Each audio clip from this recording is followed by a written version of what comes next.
It's time for Security Now. Steve Gibson's here with the usual great security news. We're going to answer some questions. And he's come up with a way. I don't think anybody's ever mentioned this.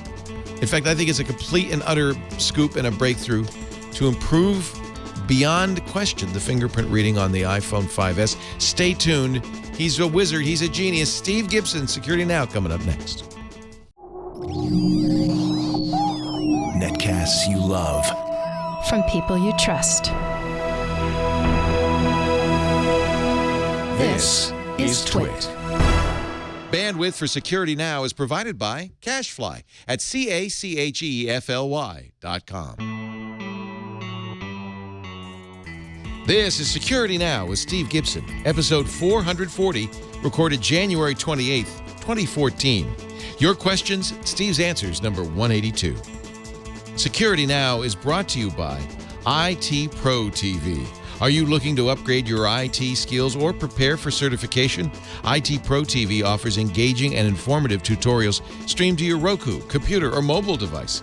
For 50% off the lifetime of your account, go to itpro.tv/securitynow and use the offer code SN50.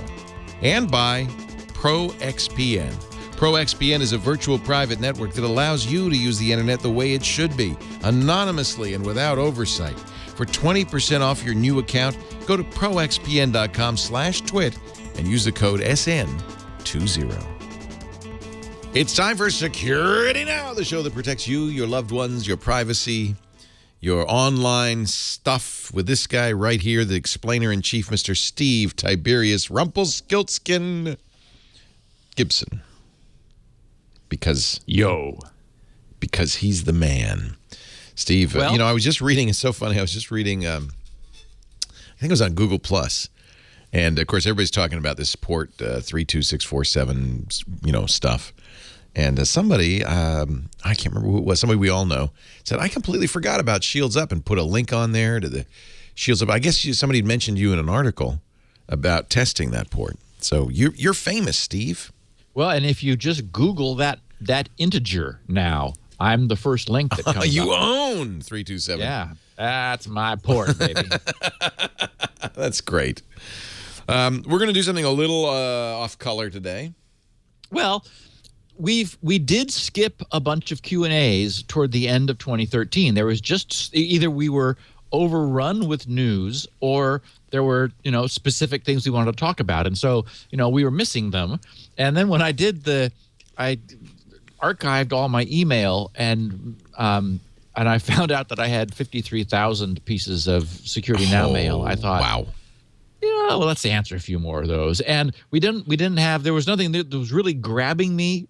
The last question in today's Q&A is a teaser for next week's show topic. So we do have a show topic for next week.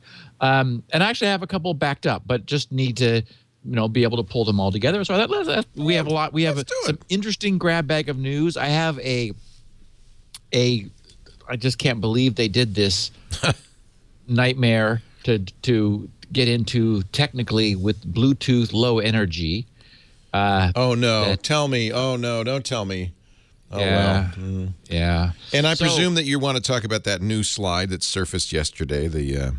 Yep. We got to talk about I don't have much to say, but even that is we'll definitely touch on it. So we've got more news on the point of sale malware. Oh.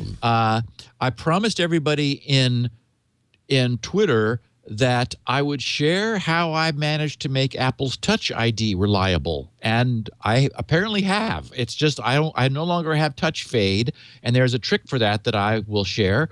CryptoLocker, it turns out, far from dead. There's new versions of that.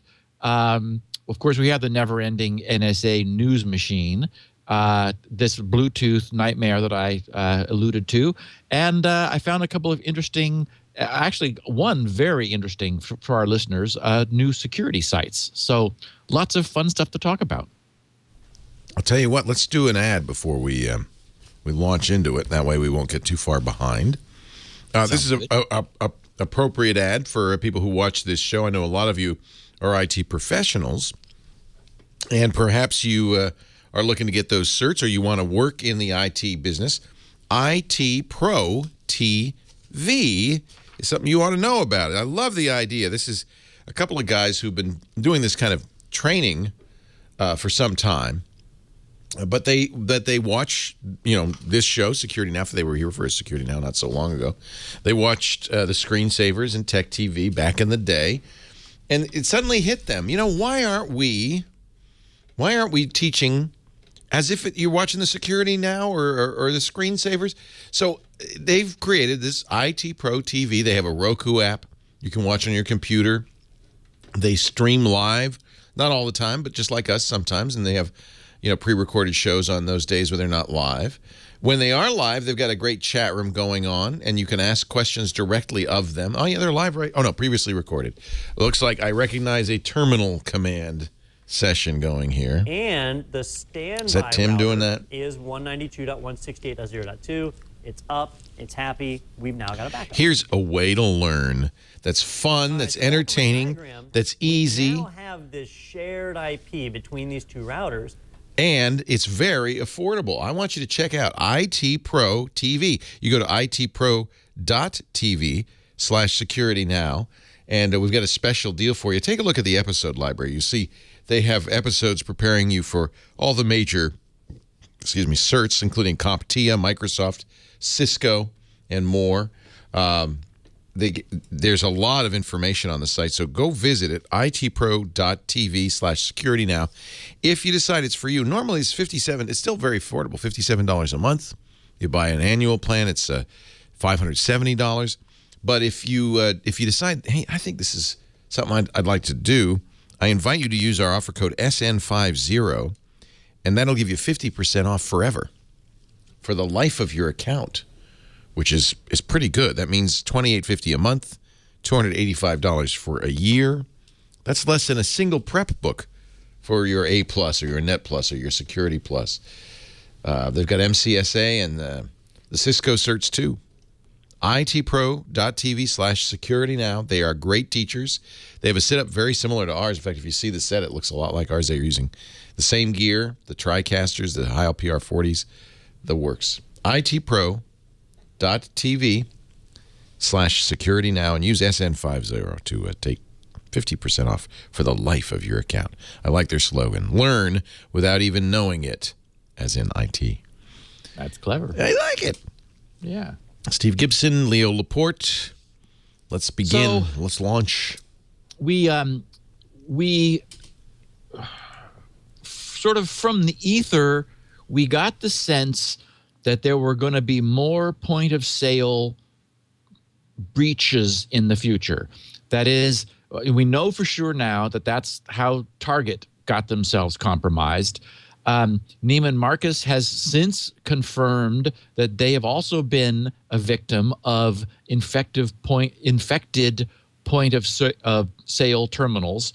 And then just a couple days ago, Brian Krebs reported what initially started out to be a rumor that the chain Michaels, which is an arts and framing chain, big chain, I guess sort of in the southeast, 1,100 branch chain. No, we have one here. They're all over. Oh, okay. Mm-hmm. That they appeared to be, we have Aaron Brothers is the one that I think of. Same company, yeah. They own Aaron Brothers too, yeah. And they were both breached. Well, yes, and so they've now confirmed it. Before Brian could get confirmation, he said that multiple sources in the banking industry say they're tracking a pattern of fraud on cards that were all recently used at Irving, Texas-based Michaels stores. And Brian writes, an arts and crafts retailer that has more than 1,100 stores in the United States and Canada. On Friday, Krebs on Security heard from a fraud analyst at a large credit card processor that it was seeing fraud on hundreds of cards over the previous 2 days that had all recently been used at Michaels. The fraudulent purchases on those cards, the source said, took place at the usual big box stores like Best Buy and Target. So there's another one, and for some reason the number 8 is stuck in my head. I think there was there's some reason to believe we're going to have more of these. That is, essentially, the the underlying configuration of these point of sale terminals are Windows XP embedded, and this malware that was created is essentially it's chain agnostic. Wow. It will happily infect anyone's point of sale terminal that's written on Windows XP embedded. So I sure hope that any other similar companies that are using this technology that may not yet be victims take this seriously, because this is clearly something you could preempt if you realized, oh, wait, we're using the same point of sale terminals that Target is. How's our security? So, and a tip of the hat to Brian Krebs, because we were all worried when he left the Washington Post. And he said, I'm going to do it on my own. I'm going to do my own Krebs on Security blog. And he has been breaking these stories. He's been knocking it out of the park, all on his own. And good for him. Yeah, really, it's doing a great job. Nice job. So, okay, Apple's Touch ID. Many people have experienced sort of what's described or feels like a fade of the recognition of their thumb or finger or whatever. And there have been a number of suggestions for fixing that. For example, and I had suggested that you could, there are, I think it's maybe 5 slots that Apple makes available where you can register fingers. And I said, well, rather than registering different fingers, how about registering the same finger in different slots? Therefore, essentially giving it more opportunity to find a match. Well, it turns out that there is a way to what I call overtrain the recognizer. And through some experimenting, it's possible to demonstrate to yourself that the overtraining is actually happening. And what I think will end up being understood at some point after we sort of collectively get more experience with this is that there was the typical trade-off made between user convenience and recognition percentage, meaning that during the typical training, they would probably have loved to have 3 times more fingerprints. But this was brand new. No other phone had this technology. This was Apple's first. And I'm sure that the UI guys said, well, if we got more fingerprints, we'd get a better sample. We'd be able to eliminate noise by comparing multiple reads. We could just do a much better sample if we got more. But the human factors guy said, oh, well, we just can't ask people to sit there pressing that button all morning. That we can't.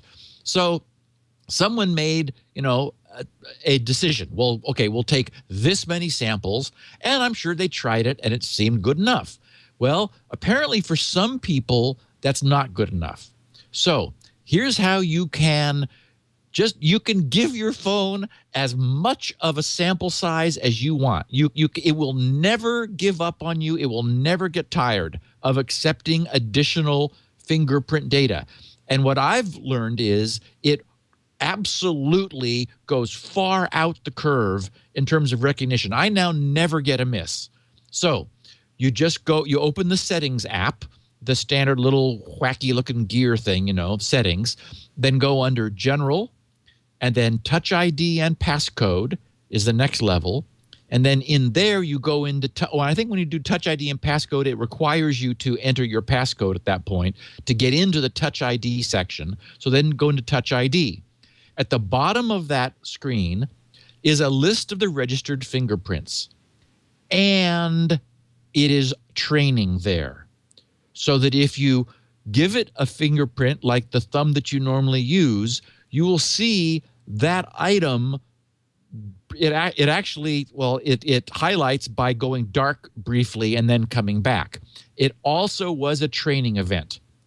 You can verify that it is. That's interesting. It's taking more readings just within that spot.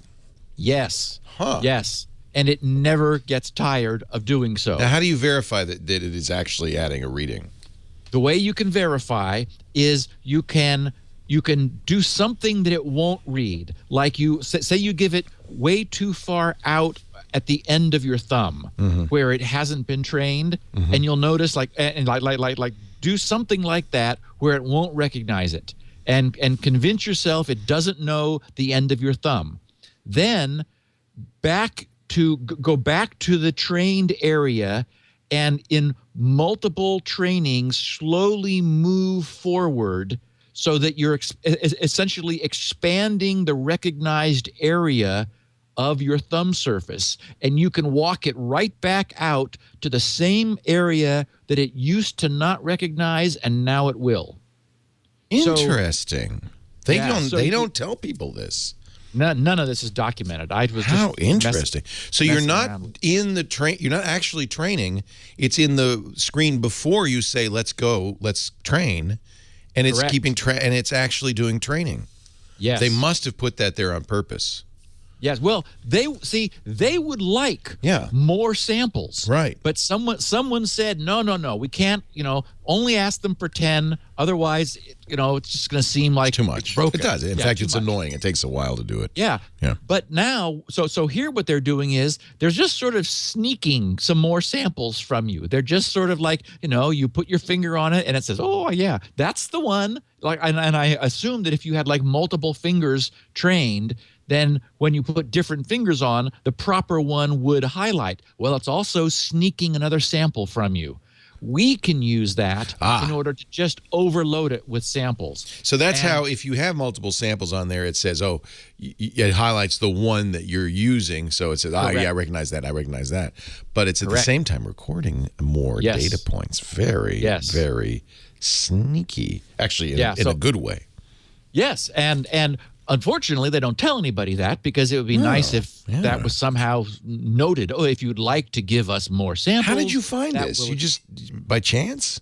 Yeah, and then I just it raised the question: is this training? Right. And then I worked out a way of verifying that in fact I am training at that point, and it never gets tired. So our previous recommendation was to use all of the possible fingers, but do it with the same finger so that you give it more data sets for that same finger. But this would be a superior way to do it. Oh, absolutely, because you have somewhere there's a geometric model of an individual finger's print. We don't know anything about the way they've built it, but it's doing some sort of recognition and feature extraction, and it builds a feature map. And what you'd like for greater reliability is two things. You'd like that the feature map for the region you use typically to have all the noise removed and to find all the relevant features that are available. And so you get that just by giving it more chances to read, and also, for example, under different conditions, when it's colder, when it's drier, when it's more humid, and so forth. So this allows you to just keep going back anytime you want to and give it some more samples. But the second thing you'd like to do is to expand the size of the feature map so that it does incorporate further out the end of your thumb and around both sides and maybe back further, just so that when you put your thumb down, you don't have to be as careful about giving it exactly the same spot on your thumb. And so this allows you to deliberately expand the feature map by just sort of walking the map out to the periphery of your thumb, and it'll follow you as long as it still recognizes it. It'll say, oh, look, I got 80% of what I really have already seen, and here's an extra 20% slice that I'm going to now, extend the feature map out in order to incorporate. And, you can play with it, and it all works.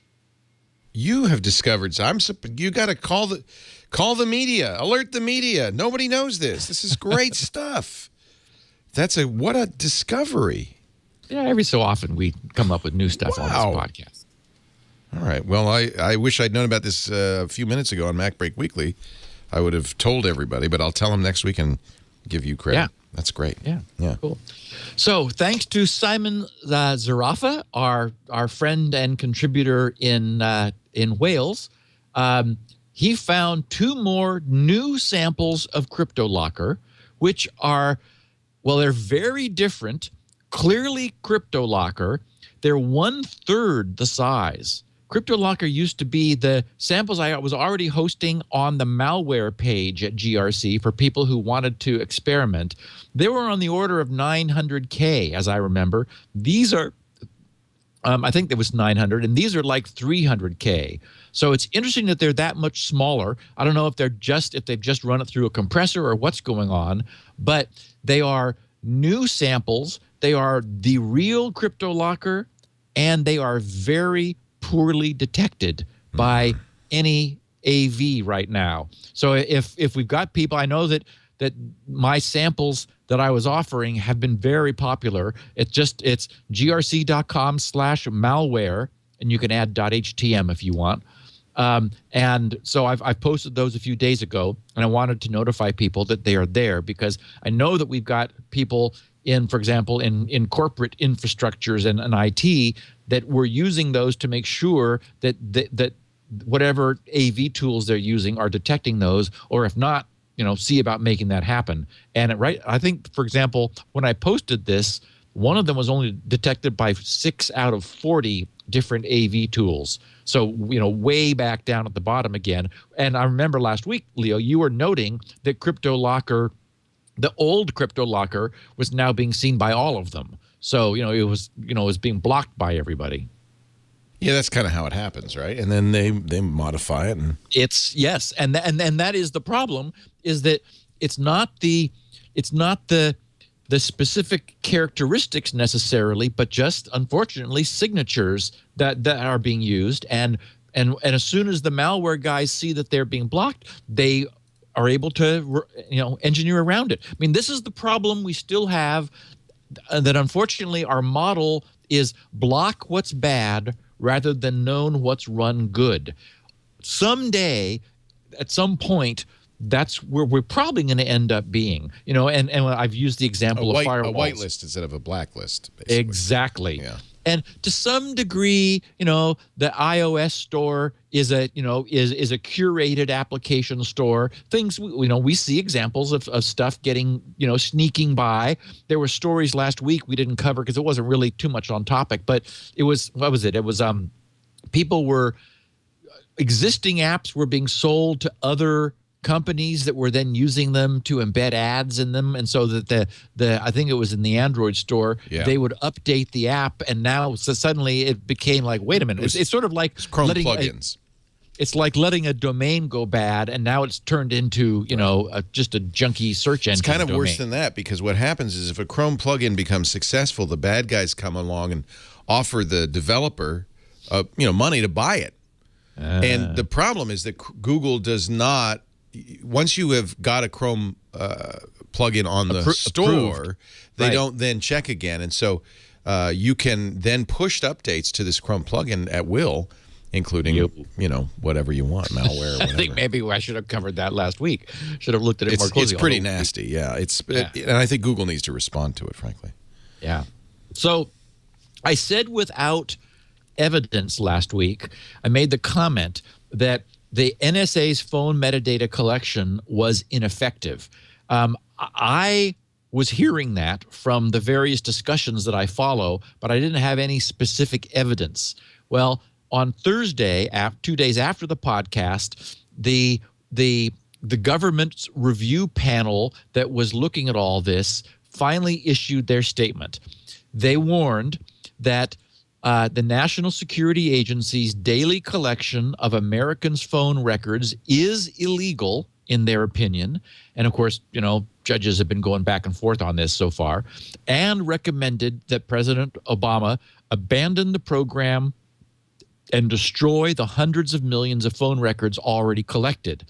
Quoting from their report, they said, in addition to concluding that the daily collection of phone records is illegal, the board also determined that the practice was ineffective. Quote, we have not identified a single instance involving a threat to the United States in which the program made a concrete difference in the outcome of a counterterrorism investigation, and added, we are aware of no instance in which the program directly contributed to the discovery of a previously unknown terrorist plot or the disruption of a terrorist attack. So it said the NSA should instead seek individual records relevant to terror cases directly from phone service providers under existing laws.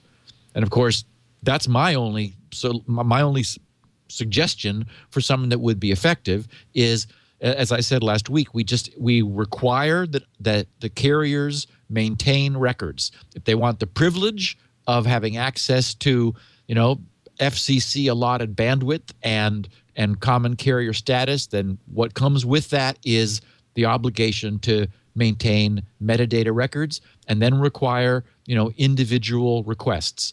And I did note also, I think it was Verizon that finally published the number of requests that they had entertained. Oh, Lord, it was like 370,000 requests in a year. So, that's what, 1,000 a day about. So it's like, yikes. But still, arguably, I mean, maybe what that would do is raise the cost of performing this collection to the point where, if it's really not generating any value, they would just stop bothering, because it's like, well, okay, we're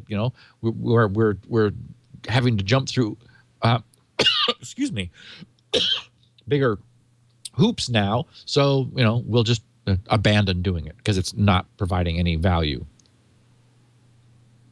And the slide you referred to, the NSA slide that was just revealed, was another one of these wacky named projects. This one, Golden Nugget.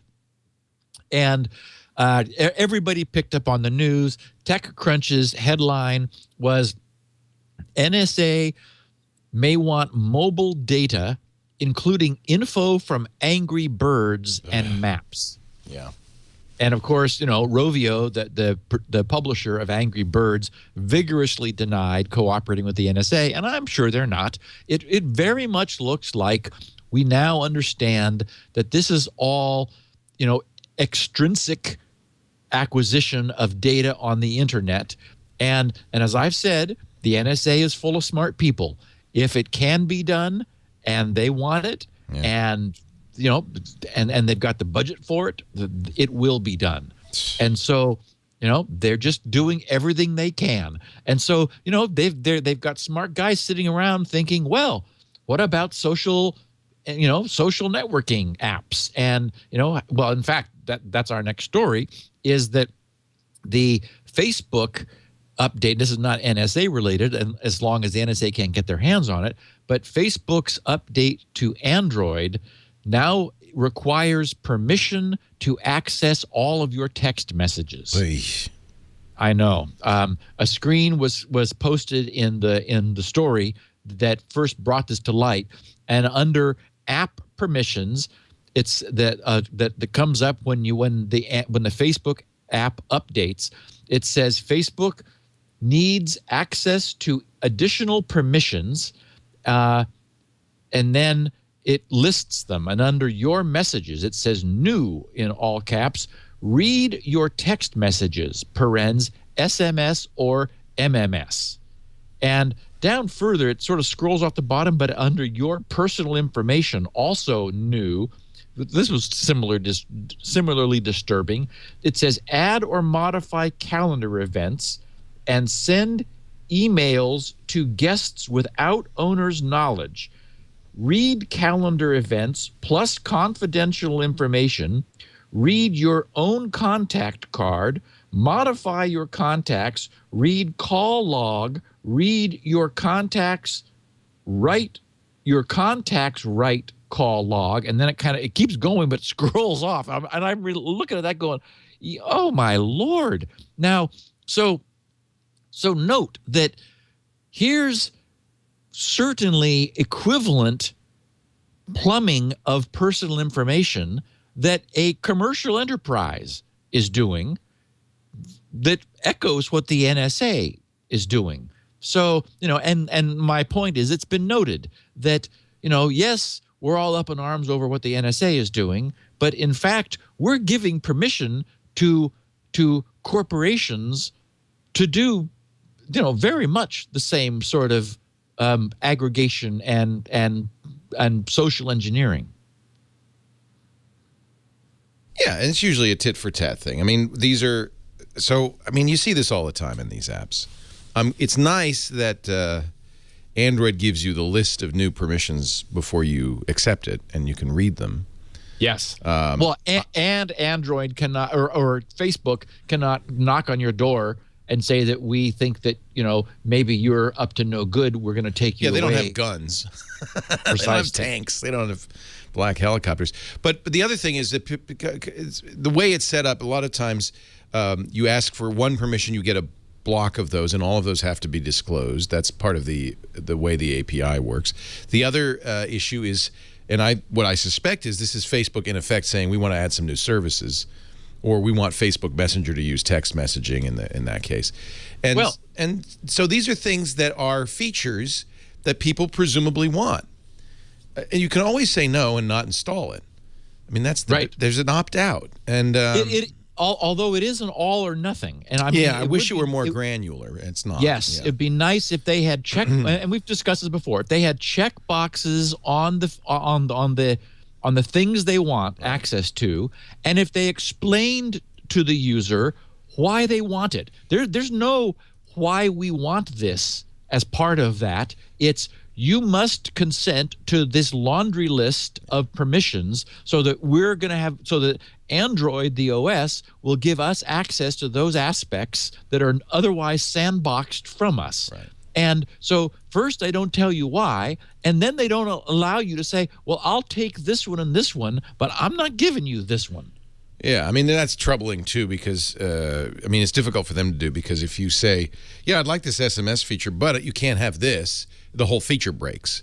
And I also understand why they don't give you a lengthy explanation, at least on that page, because nobody would want it and piss people off to say, I don't want to read all this. I just want to, get out of my.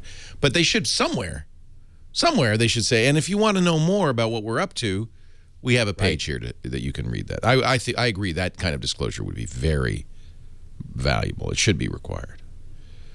Okay. Yeah. So center yourself, Leo. I'm sitting on my ball carefully here. Over your ball. And listeners, when you hear the phrase Bluetooth LE, quote, just works pairing, when something is called it just works, this is where you're entirely expected to have what we're now calling a Gibsonian reaction. It doesn't pair at all, frankly. It just works in the sense that if you have a Bluetooth LE app, it works. There's no pairing at all. Well, there actually is. Oh, is there? Oh yeah. And in fact, they went to some trouble. For example, I found an interesting page at the NIH.gov site that says pairing comprises 3 phases. Now we should mention, Leo, what you're referring to is the experience, and you're completely correct. That is, the experience is that it just works. Yeah, it's all invisible to you. And we've discussed Bluetooth pairing. I've explained, carefully exactly how it works, and that there's the way it was originally designed was secure, except during a brief sort of theoretical window where if you really wanted security, you needed to go out into the middle of an empty parking lot somewhere so that you could see all the way around yourself and knew that nobody was sniffing. The reason that's important is there are, for example, very powerful Bluetooth radios with long antennas on them. Steve's showing one right now. Which hugely extend the range at which Bluetooth will function. And, the hackers know about that. So on this NIH.gov site, they say pairing comprises 3 phases. In the first phase, the two connected devices, now they're not actually connected yet, but want to be connected devices, announce their input-output capabilities, and based on these, they choose a suitable method for the second phase. The second phase has the purpose of generating what's called the short-term key, STK, which will be used in the third phase to secure the distribution of key material.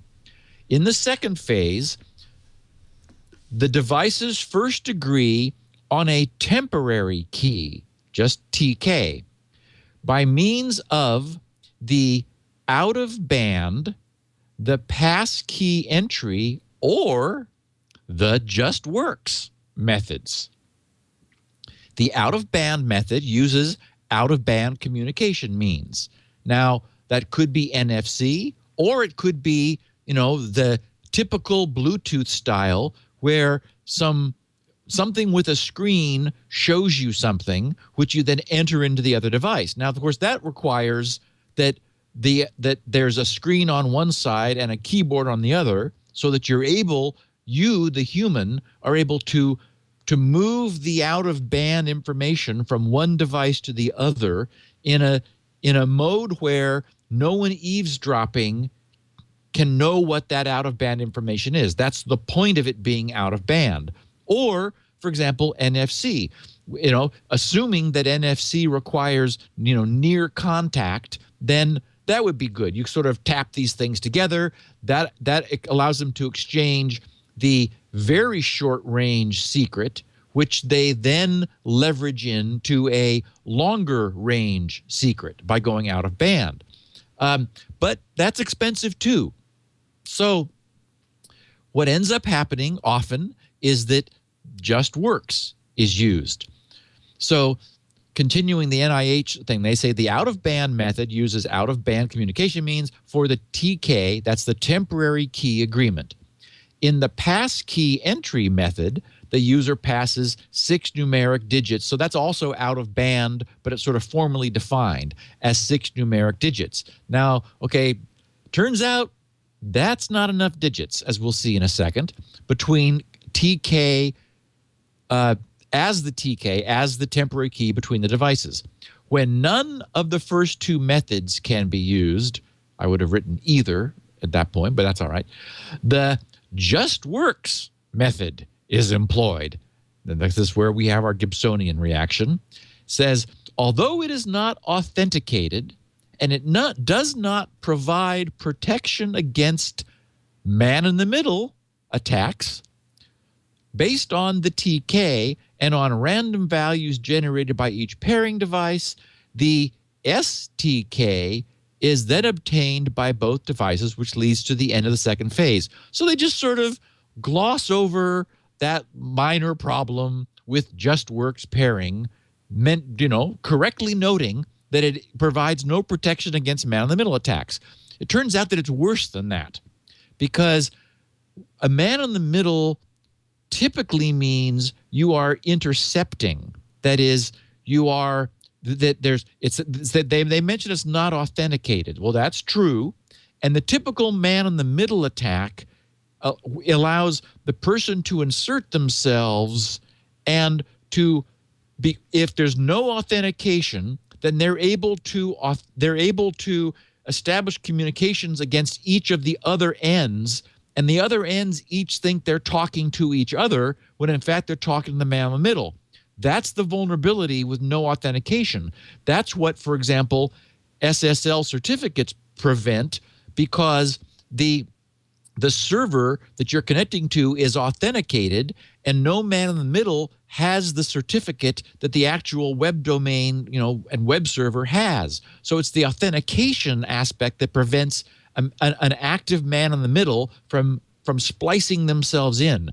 It turns out this is subject to passive eavesdropping, which is where the real concern comes in. So I went then to Bluetooth.org to say, to look at what do the actual Bluetooth guys who developed this say. And under association models, where you're associating the two endpoints. They say Bluetooth Smart, which is their formal name for the low energy technology, which turns out to not be so smart, uses 3 association models referred to as just works, out of band, and passkey entry, as we just learned. Bluetooth low energy technology does not have an equivalent of numeric comparison. Each of these association models is similar to secure simple pairing, with the following exception. Just works and passkey entry do not provide any passive eavesdropping protection. This is because secure simple pairing uses, and here it is, elliptic curve Diffie-Hellman. That's, the good way to do this kind of key agreement. That is so full strength, real Bluetooth, the secure simple pairing uses elliptic curve Diffie-Hellman key agreement. Well, that's good. Whereas Bluetooth Smart, which we now need to put in air quotes, does not. The use of each association model is based on the I/O capabilities of the devices in a similar manner as secure simple pairing. So they sort of gloss over that at this point, but they do note that for whatever reason, they didn't build elliptic curve Diffie-Hellman into Bluetooth low energy. Maybe they were just that, their target was really, really, really low cost. And we know that these Bluetooth LE things are really, really, really low cost. So finally, we get to the guy that cracked it. And this is actually not even new. This is nearly 2 years old, I think, that this was done, but somehow it just sort of escaped attention. So Mike Ryan put together a paper titled Bluetooth. With low energy comes low security. And after laying down a foundation of like all of this, and he built a proof of concept system based on a standard, essentially sort of a software radio style Bluetooth dongle, a USB dongle. And so he says, in his paper down on section 6 says, BTLE, Bluetooth Low Energy, features encryption and in-band key exchange, as opposed to out-of-band, which we were talking about, where you deliberately go out of band so that somebody who is eavesdropping in band, that is able to capture the packets that are being exchanged, can't see what's happening outside of that band, out of band. But BTLE features, as Mike writes, encryption and in-band key exchange. Rather than relying on a well-established key exchange protocol, such as one based on elliptic curve Diffie-Hellman, which, by the way, for example, is what SSL and TLS now is using, and made it ephemeral so that you're always renegotiating keys, because it's easy to do that now, and that's where we get our perfect forward secrecy, so they don't have to worry about anyone capturing certificates and being able to decrypt communications in the future that were stored. Rather than that, he says, the Bluetooth SIG, which is the formal definition guys, invented their own key exchange protocol. So this is where we go to, yes, we never learn these lessons. we have perfectly good, well-established, secure solutions, but no, we're going to invent another one. We're going to invent our own. So Mike says, using the royal we demonstrate that this key exchange protocol has fundamental weaknesses that undermine the privacy of communications against passive, and he has in italics for emphasis, eavesdroppers, meaning all you have to do is capture the packets. We note that the session encryption provided by Bluetooth Low Energy is known to be relatively secure. BTLE uses AES-CCM. Now, he's talking about session encryption, not establishment. He says, against which there are no known practical attacks. So that is to say, once you get a secure key agreed to, then the session is well encrypted. The problem is, how do you establish that initial key? He says, our attack targets the key exchange rather than the encryption itself. Our technique is similar in principle to, and he quotes a couple, in which an offline brute force attack is mounted to recover a secret value when all other values are transmitted over the air. And that is the case here. So he says, before establishing an encrypted session, a master and slave must establish a shared secret known as a long-term key. Under typical operation, a master and slave establish a long-term key once and then reuse it for future sessions. Otherwise, the master and slave establish a long-term key through a key exchange protocol. And finally, he says the key exchange protocol begins by selecting a temporary key, a 128-bit AES key whose value depends on pairing mode. The master and slave use this value to calculate a so-called confirm value. Aside from the temporary key, all values used to calculate the confirm are exchanged in plain text over the air. The confirm value itself is also exchanged over the air in plain text. And this is the problem with the protocol. Mike says, we exploit the fact that all values except the temporary key are publicly known in order to brute force the temporary key. As noted, the temporary key value depends on pairing mode. 3 pairing modes are defined: just works, a 6-digit PIN, and out of band. The temporary key is as follows. For just works, it is 0. It's nothing. It's null. For the 6-digit PIN, a value between 0 and 999,999 padded to 128 bits. So that's where they get this 128-bit key, is it is just literally the 6-digit PIN padded out to that bit length. And then if you have out-of-band exchange, for example, we were talking about near field, you would use that to exchange a true, strong 128-bit value. So that's going to be super safe. The problem is, if you use a 6-digit PIN, well, then you've got a value between 0 and essentially a million, 999,999. But if you're just in just works mode, then they don't even try. It's just 0. So he says, finishing this, he says, we use a simplistic brute force algorithm to guess the temporary key.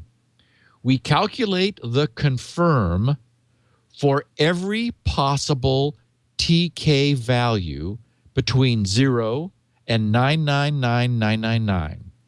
If the master and slave used just works or a 6-digit PIN, we will quickly find the proper temporary key whose confirm matches the value exchanged over the air. So essentially, the confirm is exchanged in plain text, making this trivial to brute force. And he says, in practice, we find that a temporary key can be cracked in less than 1 second on a single core Intel i7 CPU. This figure could be improved by brute forcing in parallel and or using processor-specific AES extensions, none of which they even bother with, making this an absolutely practical attack. Once that's done, then the temporary key is cracked, and you use that to leverage the agreement of the long-term key, meaning that the entire future interaction of those devices is then crackable. So what does this mean?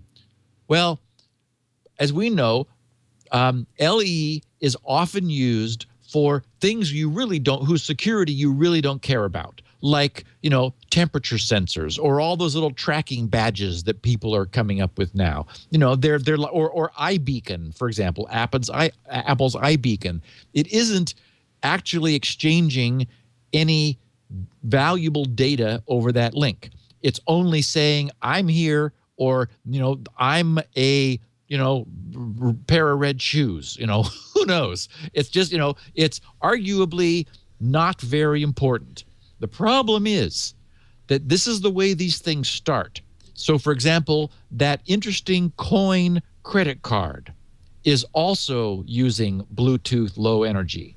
And the question is, do they do a full 128-bit temporary key, or are they displaying, and I'm afraid they probably are, a 6-digit PIN? And now we know that if you were ever passively recording the traffic during the pairing of that card, the coin card using Bluetooth LE, where you could argue, in fact, there is valuable information now being exchanged, and they use, for user convenience, a 6-digit PIN, that communication can be completely cracked. So the concern here is that we're going to start seeing applications using Bluetooth LE or Bluetooth Smart, which isn't very, where unfortunately for user convenience, they've sacrificed the full strength 128-bit key exchange, and it turns out it's possible due to the fact that they did not use good Diffie-Hellman elliptic curve encryption. They just used their own protocol where everything is in the clear, and a 6-digit PIN can be cracked in under a second easily, and much more quickly if you develop some software to do so. So listeners, beware. But it doesn't have to use this less secure system. There are 3 systems, and some are more secure, right? There's a one system which gets its security from exchanging a full 128-bit key, and that's secure. But that requires that you actually arrange to exchange a 128-bit key. Right. What the problem is, that's inconvenient. Or, for example, if it uses near-field technology, then it's trivial to generate a random 128-bit key on one side and give it to the other, and then that will be out of band. But the problem is that we're all, everyone's trying to minimize expenses. And I'm signed up for Coin, so I will find out how you do the Coin pairing. The problem is Coin uses Bluetooth LE. We know that. And absent high security out of band, you are reduced to using method number 2 or 1, which is either 0, a key value of 0, which you could instantly verify, or you do a brute force attack and you're going to guess the PIN in less than a second. So the problem is it's like, yes, you could pair securely.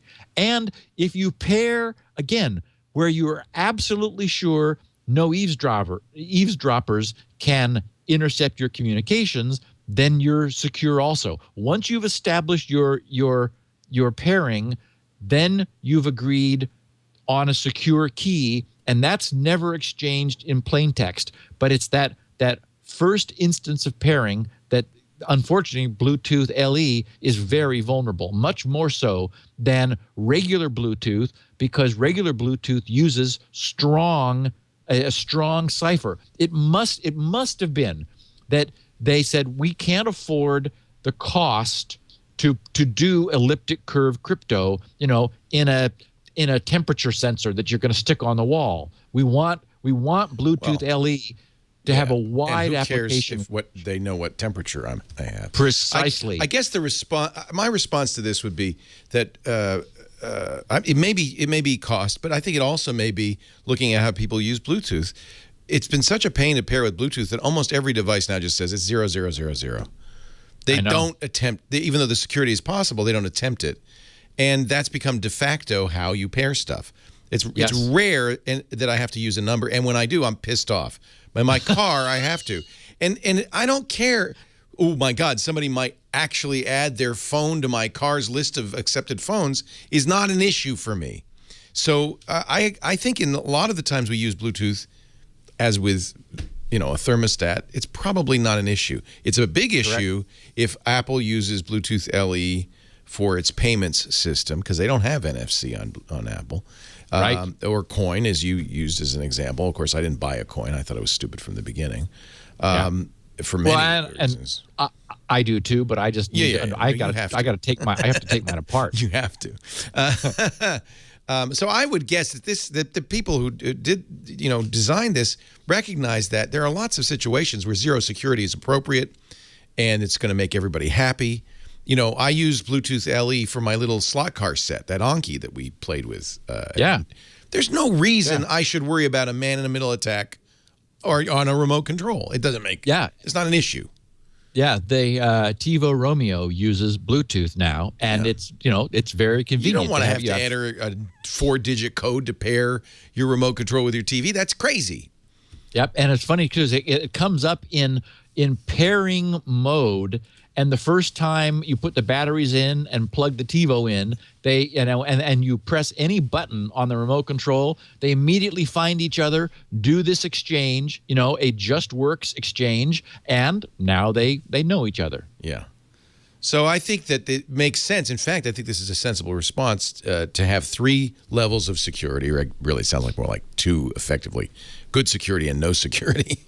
And then count on implementations to choose the right thing. And by the way, you could use a QR code if you didn't have NFC, so it's conceivable that an iPhone might pass this out of band. It's a very good point. For example, the coin folks could print a static QR code of a random QR code on the back or on a sticker. So it's on the sticker.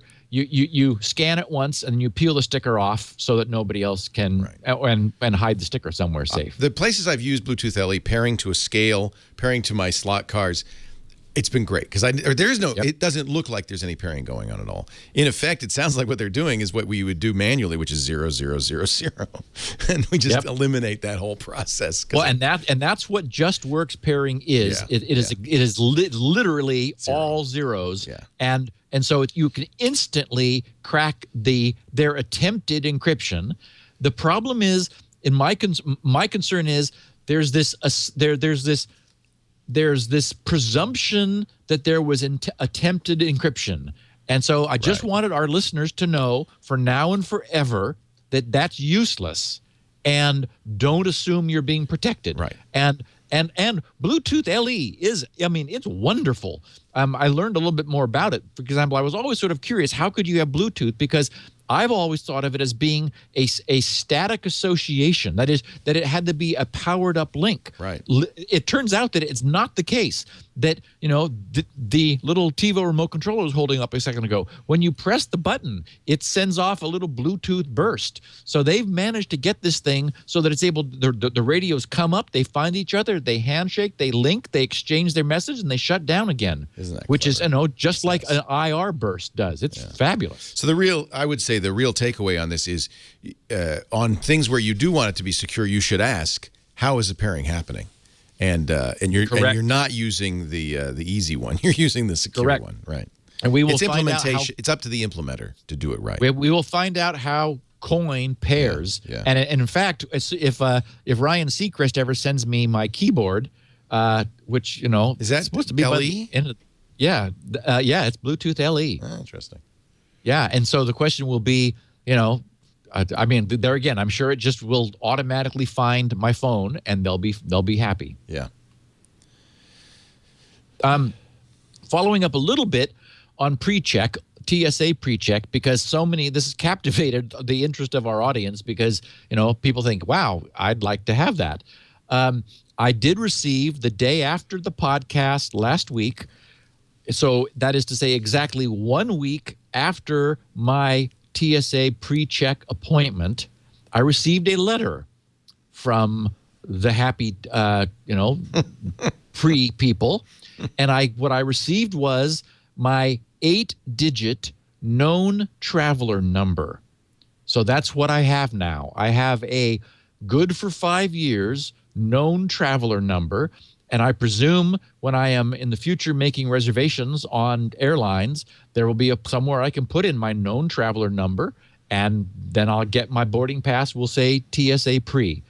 One of our listeners, Martin Ruby, commented. He said, Steve, I've been a TSA pre-flyer since the days when it was a test. There are 2 ways to get TSA pre. The first is the way you did by applying for it.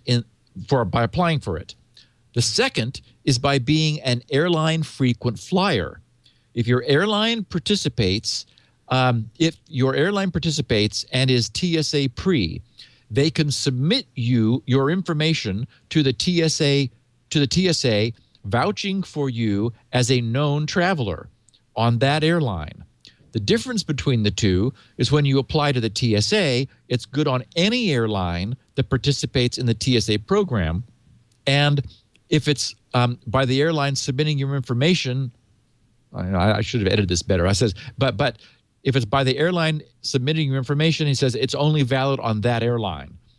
Then he says, I'm a proud owner of SpinRite since the days of OssyPug. That's the acronym I haven't seen for a while. Orange County IBM PC Users Group. I heard you talking about user groups, by the way, Leo, in the earlier in MacBreak Weekly. And yes, those were fun times back then. When he says, when you would come and present, and he says, I've used SpinRite many times to fix drive issues. Thank you for a great podcast and a fantastic product, Martin.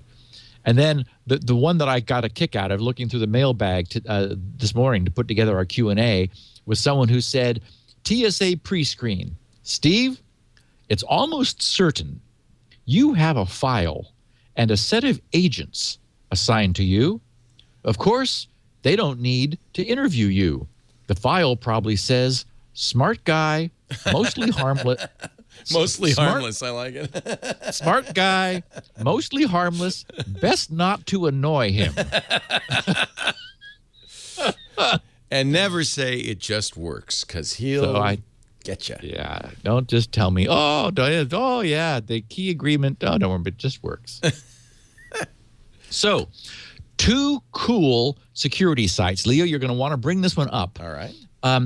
HowsMySSL.com. HowsMySSL.com. Type it in quickly before we bring the site down. Oh, and there it is.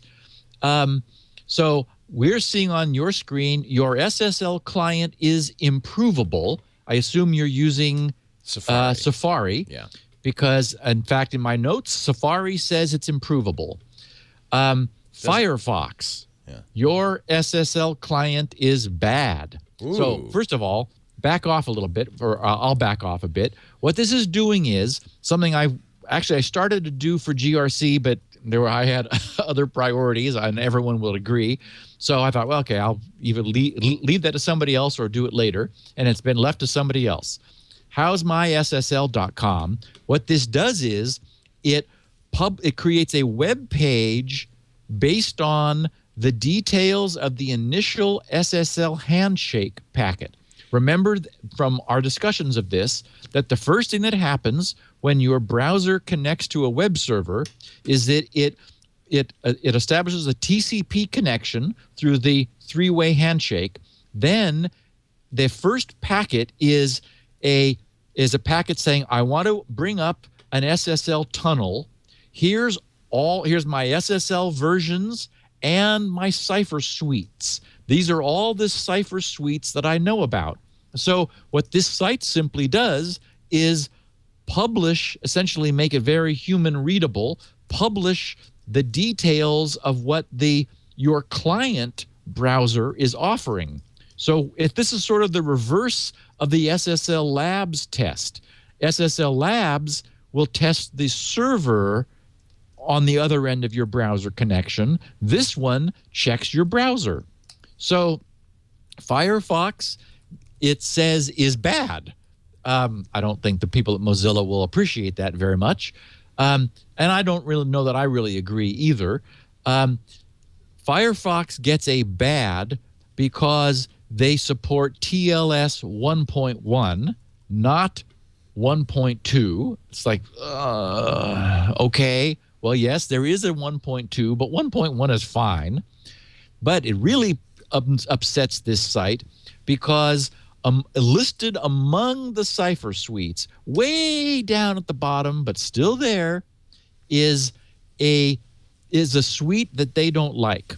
It's SSL, RSA, FIPS with triple DES, EDE, CBC, SHA. So, in the parlance of cipher suites, it's chosen a set of cryptography which is like, okay, so it's not super spiffy. They said this cipher was meant to die with SSL 3.0 with SSL 3.0 and is of unknown safety. Well, yes, it's not of known unsafety. It's not actually safety. It's not actually even unknown safety. It's like, okay, triple DES. That's like the Edsel, but still, it's okay. So anyway, Firefox gets a bad. Now the reason this is not such. The only way this could be a concern is if I guess it would be a cipher suite downgrade attack where a man in the middle saw all of those going off to a server and removed all but that one, and then the server also supported that and then grumbled and said, okay, fine, we'll use that. Well, even then we don't know there's a problem because this is not of known unsecurity. It's just that unfortunately, how's my SSL site? It's in the business of being critical. And so they said, okay, we don't like this suite any longer. Opera got SSL client is bad, the latest version of Opera. And we know that Opera is very secure, but they only support TLS version 1.0. And they don't support TLS session tickets. Session tickets are the TLS version of caching. We've talked about SSL caching, where after performing the expensive public key encryption, you resume a session on subsequent connections by saying, hey, here's my session ID from the prior session. If this is still in your cache server, then let's just reestablish our agreed upon crypto material, and that's very effective. Session tickets is the terminology and the way that's being done for TLS, and Opera doesn't support it. Neither does IE11. I got a better grade on IE11. It says your SSL client is improvable. So it's not bad, as is Firefox and Opera. It's improvable. It's like, okay, well, they're all improvable. But so they had to come up with a term for, like, okay, not in the gutter, but we're not really happy either. IE11 got improvable. Safari got improvable. The only thing that I have seen got, and this is the best they'll give, they'll begrudgingly say that Chrome is probably okay. It's like, okay. So it gets a good on everything, and so it's probably okay. Probably okay. So anyway, I knew that our listeners would get a kick out of Hows, HOWS, mySSL.com. And I've seen other people asking me, Steve, what's going on with that TrueCrypt audit? I meant to ask you about that last week when we talked about TrueCrypt. Yep. And there's a handy-dandy site to answer the question, is TrueCrypt audited yet.com? And the answer is not yet. But the project is getting good support. There is progress being made, and it's looking good. So all run together, one word, is true. And by the way, it's TRUE crypt. Don't drop the E. Is TrueCrypt audited yet.com? And the answer is not yet, but if you want to, you can make a shortcut or something to check in on that from time to time. And if the status changes, by all means, someone notice that and tweet me, because I would love to know. I mentioned last week I was working on the Squirrel page to document the use of script, their script. That's Colin Percival's of Tarsnap's memory hard password encryption technology, or password hashing is really the better term because it's not reversible. I called it nscript because we encrypt the password using essentially an iterative use of script. I did that because script, even if you give it a lot of memory, still is too fast. We really want to penalize a bad guy who is doing password guessing. The only known attack on this is trying all possible passwords. And so while yes, what would really be good is if users chose, pure entropy from like GRC's passwords page or something. Most people don't do that. And so the only thing I can think of, the only thing feasible, is to make any wrong guess so painful that an attacker, actually, I think that Squirrel is going to get a reputation instantly for not even being worth attacking, because everyone's going to know you can only do one every. Well, in the case of a statically stored password, I'm proposing that you have to take 30 seconds to encrypt this in order to export it. And they just won't bother. But anyway, the point is that what I ended up writing was much more of a tutorial than I started out to write, which I think would be of great interest to our listeners. That is, we have discussed, password encryption and hashing and management in the past, like adding salt and storing the salt with the password and adding iterations of a hash in order to make it take longer. What I ended up writing on that page, and it's grc.com/sqrl/scrypt, and it's actually page 10 of 18 on the Squirrel sort of subsite. You can also just go in the menu. So, find Squirrel under research, and then it's page 8. Page number 10 is, Squirrel's use of script.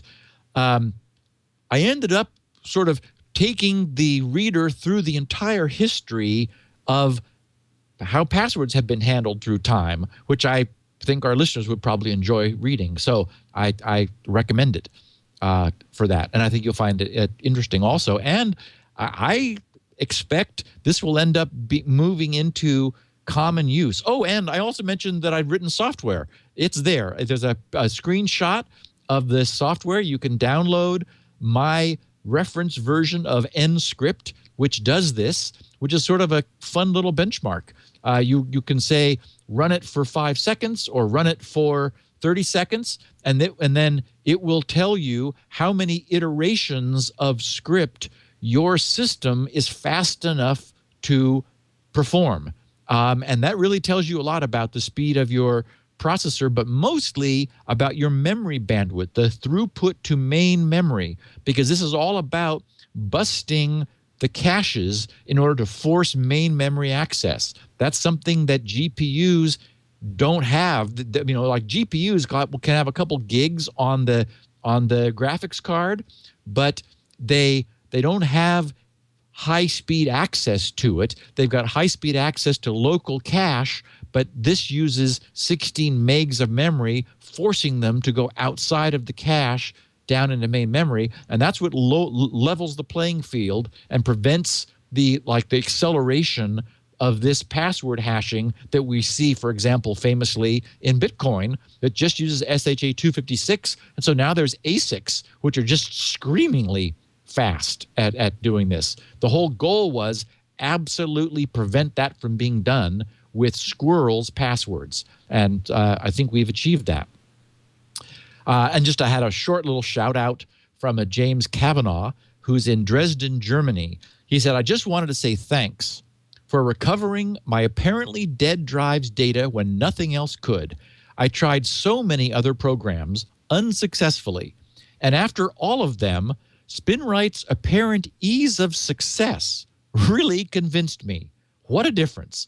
Also intuitive and easy to use. He says it just does the job. Great product. So, James, thanks for saying so. Well, we all agree with James. Hey, let's take a break. We do have questions for Steve, and we'll give you a chance to talk about them. But before we do, I want to talk about protecting yourself online with ProXPN. You've heard Steve talk, of course, about OpenVPN technology and how it can be used to hide what you're doing in an open Wi-Fi access spot, for instance, or a maybe your internet service provider, anywhere somebody can see your internet traffic emitting from your computer. So what you do is you set up an OpenVPN server, let's say at work. You surf from your laptop to the OpenVPN server, and everything between your laptop and the server is encrypted and, invisible to a snoop. And from there, it goes out now in a clear text form to the public internet. Problem is, setting up an OpenVPN server is non-trivial. It's something Steve can do, not me. Fortunately, we've got ProXPN. They'll do it for you. ProXPN is an open VPN provider that allows you to, and does some things you probably can't do, for instance. It allows you to surf to their OpenVPN servers in Dallas, Seattle, London, Singapore, New York City, Amsterdam.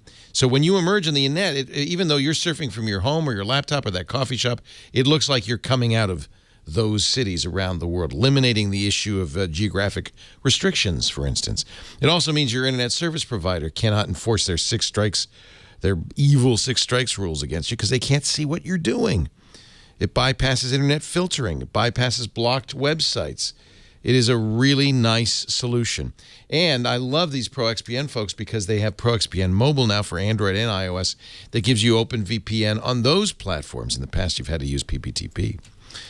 So that's really nice. There's a world-class customer support, and it's very affordable. They have a free plan. If you go to proxpn.com, proxpn.com/twit, you can read up all about it and find out about the free service. But I think you're going to want the paid service. So in order to help you out with this, we're going to do a couple of things. First of all, you can get 7 days of the paid service.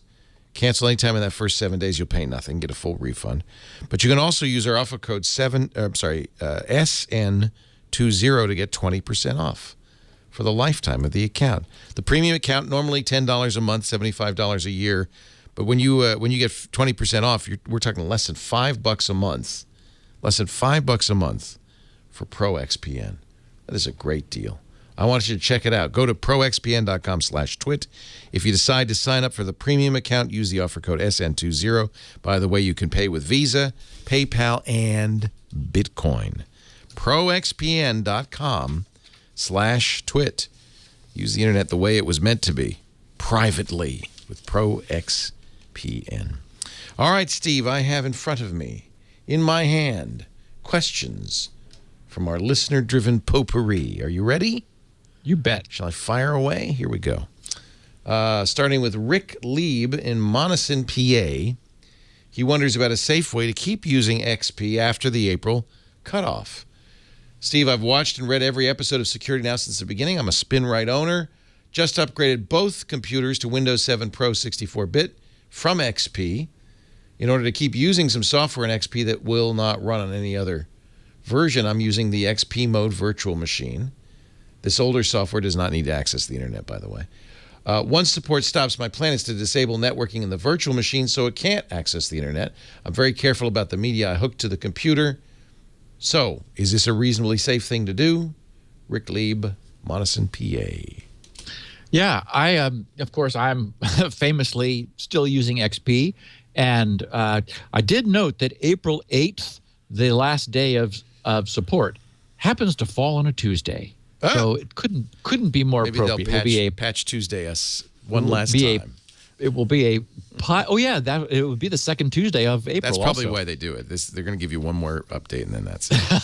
one final send off. They didn't want to do it on April Fools because that's that would be a problem. Right. So yes, you're right. The second Tuesday of the month, and it'll be a podcast day, so that will be fitting. But I would say disable it now. Well, no, I guess you still want to you want any updates that XP will get up for the next couple of months. That is, by the way, 69 days from now. Wow. Just for those of you who are counting. And yes, once XP is in its final resting state, then you could disable its access to the internet. I guess what the problem would be if you downloaded new software that required XP mode that would then be able to leverage a problem with the XP virtual machine. What's not clear to me is what mischief it could get up to. Now, again, the bad guys are clever. Maybe they'll figure out some way to do something. But for example, if you had the typical containment of a virtual machine, then it could mess with your virtual environment, but perhaps not anything outside of that. So, I have a feeling I'll be following in your footsteps because I'm sure I've got software. I'm sure Brief, I'm still using the Brief text editor in a DOS box, and I'm sure it's going to choke. Someone said that Eudora was still functioning under Windows 7 without any trouble. So, although I don't think the 64-bit version of Windows 7, which I would want to use because I would want access to more memory, I don't think that's going to run, Eudora. But anyway, we'll find out. But certainly, yes, disabling networking would isolate the virtual machine. You may want to turn it on from time to time, specifically to receive the Security Essentials updates, because those are going to continue to flow through sometime in 2015. So like maybe one more year worth of those, because, and then, definitely shut it down. Greg Kaiser writes at Computer World that Microsoft is going to continue to update the malicious software removal tool, MRT, through July 14th, 2015. So another 15 months of MRT. That's the tool that normally operates completely silently. You can invoke it if you know the command line, but normally just runs in the background and is not exactly an antivirus, but it is a removal tool. And, of course, all third-party antiviruses will see this as an opportunity. In fact, I'm surprised that some company hasn't stepped forward and said, hey, we'll lock you down. Yeah. They don't have the source codes, but at least they could, offer some sort of service. And remember that what we're going to be seeing are problems not unique to XP. They're problems in Vista and Windows 7 and Windows 8 because of the common code base that goes all the way back, actually back to NT. And so what Microsoft is saying, and this is what annoys me, I understand their need, but they're saying even though the same things we are fixing in Vista and 7 and 8 also affect XP, we're still not going to fix XP for you. Yeah. We're just going to say no. So it's like, And of course, you wouldn't want to leave your machine on the net to download the monthly malicious software removal tool update, but they do offer it for download on the Microsoft site. I think he's smart. I think getting off the net after April 8th is probably the best thing to do.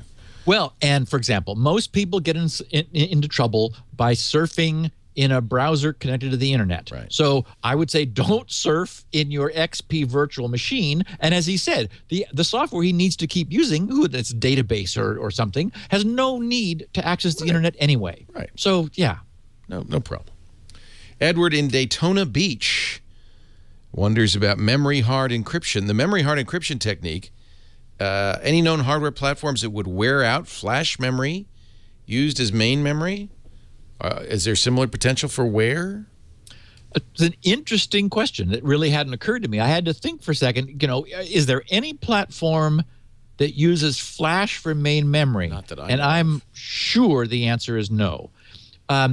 Flash, we know that flash fatigues because writing to flash, as I have explained before, essentially forces you uses high voltage to force electrons across a deliberately insulating boundary or barrier, and in the process fatigues that barrier. So, all the flash that I'm aware of is not scratch pad. And you definitely, for example, don't want to set up a swap drive on flash memory because that'll burn it out too. But mostly it's that it's so slow. So nothing wants to use flash as main memory because, it really does take a lot of time in order to write to flash. So it's always used as, in every instance I can think of, and Leo, you might be concur. some low speed embedded tool that might use it, but it doesn't seem likely. Yeah, and in any event, nothing that you'd be running a Squirrel client on. So I think you're going to be safe. No, I think you're safe. Michael, so the memory, in other words, the memory is not storage. The memory is RAM. So yes, and it is volatile by nature. Right. Michael in Brisbane, Australia, wonders about femtocell security. Steve, I recently disconnected our VoIP and switched to just mobile phones at home. However, my wife has on-call shifts, and we had some black spots in the house where there was no mobile reception. The phone carrier, Optus, provides us with a femtocell. They call it a home zone, which I've attached to solve our home's coverage problems. The way a femtocell works, it connects to your internet service and then is in effect a little cell transmitter in your house. I've also received a new gateway modem router. I've seen some less than favorable write-ups on femtocells. I was wondering what your take is, since I really don't have the option of not having one. Love the show. So I wanted to get your opinion, just sort of from a amazing how much stuff you know kind of mode. But what I do know is that there's nothing fundamentally a problem with a femtocell. About 4 years ago, Vodafone in the UK had a complete screw up with their security. And I think that's what really sort of damaged the reputation, is that they basically, as could happen with any technology, they just didn't do security correct. And it ended up being possible for bad guys to download their own firmware to intercept updates, to update with malicious firmware, to intercept calls and communications, and that sort of scared people in general about the idea of these little femtocell base stations. But that's 4 years ago, and sure, anyone could make a mistake. We've been talking about how routers have firmware, which in some cases is open and created a backdoor listening to the internet. So mistakes happen, but fundamentally there's really no problem with femtocell base stations from a security standpoint. You would know this. Aren't modern cell phones, CDMA and GSM, encrypted? Yes. From your phone, that transmission is, I don't know how well encrypted, but it's encrypted from your phone to the base unit, right? Correct. It's two things. It's encryption and spectrum. Spread spectrum. They're moving around a lot. Yeah. Exactly. Jumping around. So you only get a little chunk at a time on any given frequency. Yes. And so it's very difficult for the amateur to intercept that. So that technology would be the same from you to your femtocell. Exactly Correct. The same, because the phone doesn't know. Now, I don't know, correct. Once it gets on the internet, does it remain encrypted? It's obviously no longer spread spectrum. Right, and there again, I'm sure it's not in the clear. I'm sure it brings up an encrypted tunnel and does the right thing, does what you would hope. I'd But as we know, one should never assume. Yeah, it might be just works. I wonder if it just worked when you plugged it in. Just works. So, Yes, no, it I'm does. teasing. There's really no reason to. I'm sure because I did do a little bit of browsing and I see nothing except for like 4 years ago where there have been problems, and we would know if there were contemporary femtocell security problems. I think it's safe to say it's probably as secure as your cell phone communications are anyway. Yes. It's no less secure. Yes. And the weak link is going to be, as you spotted, Leo, the weak link is going to be that first radio gap between your phone and the base station. And boy, you'd rather have it be a 10-foot link in your than house. a 10-mile link. Exactly. John Kirby, Davis, California says, I miss Hamachi. We all miss Hamachi. Yeah. LogMeIn's not free anymore. They discontinued And we don't mean it. the tuna. No. We don't mean the tuna. Well, yes, we get plenty of that. Actually, Steve does not. He no longer eats tuna. No. As you may have heard, LogMeIn is discontinuing the free version. That's fine. They have the right to do that. Unfortunately, I use the free version because it passes through all the security hoops I'm looking for. But I also depend on it for the central hub aspect so I can connect my home computer even as its IP address changes. It's nice to be able to connect with my mom's or my sister's computers a couple of times a year to make sure everything's still up to snuff. Then he uses it for that. So this brings me to a request for a Security Now show, which is remote desktop clients which work with dynamic IP addresses. I've used VNC, Microsoft's remote desktop client, many years ago, but both of these required a known IP address. I also realized that GoToAssist, GoToMyPC is a show sponsor, so I cannot ignore them, although I have no experience with them only because I haven't needed to yet. I can answer that question. They use NAT Traversal. They're using a third party, so it is not necessary to have a fixed IP address. In fact, I would guess in a lot of cases, well, I'll let you answer. I know this will not be a quick 5-minute Q&A, as each of these solutions will undoubtedly need some background research before you can give any formal review. Thank you for the wonderfully entertaining and enlightening show. I look forward to it every week. John, for what it's worth, I'm staying with LogMeIn. So when I saw this, I thought, wow, yes. I saw so many tweets in the last few days, people bemoaning the change that LogMeIn made, taking it, essentially discontinuing their free service. And I think, as you say, Leo, or actually as John said, it's their right to do what they want to with the service. Well, it tells you it's hard to do this stuff for free, frankly. Well, yeah, and they're a publicly traded company. They've got shareholders. I'm sure they're looking around for more revenue. It's like, okay, where can we get some more money? And it's like, well, those freeloaders who are still using, our version of Hamachi, it's time to cut them off. So, and no doubt, I mean, John will be going from free to paid. So this is a perfect example of the LogMeIn strategy functioning. The problem that any other solution will have, as you mentioned, Leo, is that, first of all, many people's IPs change, not often typically, unless they're always disconnecting and reconnecting their internet-facing device. Like some DSL systems are like actually disconnect completely and then get an IP when they essentially do the equivalent of a DSL dial-up. So there you're going to get very rapid IP change. But for example, I use Sue, my bookkeeper and office manager. We use her IP as one of several factors of authentication for her access to GRC servers because, a TCP connection can't spoof that. And so maybe every 3 months or 4 months, she'll say, hey, I can't connect. And so I'll get her IP from her email headers and, connect to GRC and say, and just update that IP. And then she has connectivity again. But what that does is that shows me how infrequently her routers typically, technically dynamic, but practically static IP changes. So in many cases, you could open ports through a router in order to allow remote incoming access to a remote desktop server.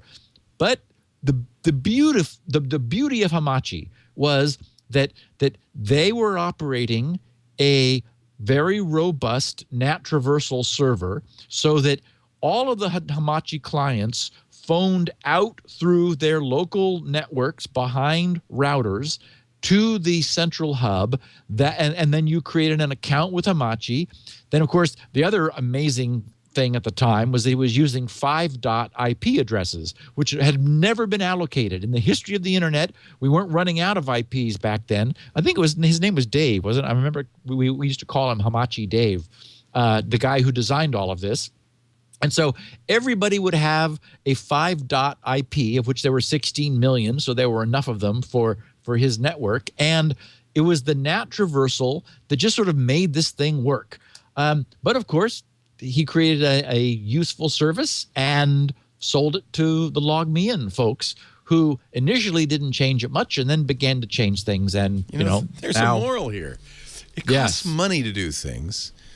And I think this is a unique area. There's a lot of places freemium works. It's very big in the App Store. We just saw from Apple's results, 92% of all Apple apps are freemium. That is free, but you pay for in-app purchases, for upgrades. Yep. It's how you make money. 92% of the revenue in the App Store, I misstated it, 92% of the revenue in the App Store comes from free apps with in-app purchases. So it's a very successful model. The problem is, I think, the people who use LogMeIn free and TeamViewer and are a certain class of geeks who just never pay, and you just can't upgrade them. And I would guess, I have no inside information, that what happened is LogMeIn realized that there are some people who are going to pay up, but the people who are using the free service are going to keep using that forever free. We cannot convert them. And it's funny too, because remember they did another stage in this evolution where it used to be that people could have Hamachi or LogMeIn, version of Hamachi on servers, and then could network into those servers for like remote server maintenance. And one of the things that LogMeIn changed, this is like maybe 6 months ago or so, was nope, can't do that anymore. Yeah. You've got to be like having logged in desktop session and be active in order to use it. And so that forced some set of remote server admins. Yeah. Yep, moved them up, or they just said, screw this, I'm not gonna I'm not gonna go up that curve. I always worry when something I really love is free, because free is not sustainable forever. People have to eat. Right. Well, and my model is somewhat different. There are I look at things GRC could do, which I would like to do, but which would create a dependence of people on GRC. And I'm not comfortable with that model. I don't want to we don't do it either. We don't do it either. Right. Right. So I do everything for free, and you have one thing that pays you money, and SpinRite pays the bills, right? And as long as that works, which it apparently does, you're going to keep doing it. Yeah, I think so. If you don't want a third party, and the third party is the way to easily solve the router transversal, the NAT transversal problem, then one thing you can do is you can use one of the dying DNS services, which most routers now support, where essentially you get a DNS string, a DNS machine name, whose IP dynamically tracks the router's public IP. That way, you could install in your mother's and your sister's system a means of contacting a server, a desktop server behind your router, which would track your IP, so that link wouldn't break. I think Dying DNS, I know that there are paid versions of that, but I think there's still free versions too. So it requires some setup and configuration, but it would solve the problem. But except for things like GoToAssist, GoToMyPC, and similar services, I don't know of anything else. Well, there's TeamViewer. I think a lot of people use TeamViewer. Oh, yeah, great. And TeamViewer also. And that's free. Yes. Yeah. I think TeamViewer might stick around because they charge so much for the paid version that they don't need to convert everybody. That it supports this strata of people who will never give you money. Yep. Jonathan Rabkin, Dartmouth, New Hampshire, wonders about suspend to disk security. Actually, a couple of people do. I was wondering if when a computer suspends to disk, that's hibernate basically, right? Yes. Yeah, laptops primarily. You could remove the disk, take it out of the computer, scrape the RAM image in the swap partition as a way of accessing passwords and encryption keys. Moreover, I was wondering if that RAM image is overwritten on disk after the machine wakes up or whether they just leave it around. Maybe you could get it later. That ties into CZ in Washington, who wonders about inception and breaking whole disk encryption. He points to a link at breakandenter.org/projects/inception. He says, it appears TrueCrypt, BitLocker, and FileVault are a good deal less useful. So what is this Inception thing? Well, Inception was interesting. First of all, it's a copyright violation, I'm sure. But this is like freezing the RAM. Correct. Right? Exactly. But one of the things this confirmed was a conjecture we made quite a while ago on this show, and that was that Thunderbolt was going to have the same problem as FireWire, and indeed it does. Because it uses DMA, direct memory access. Exactly.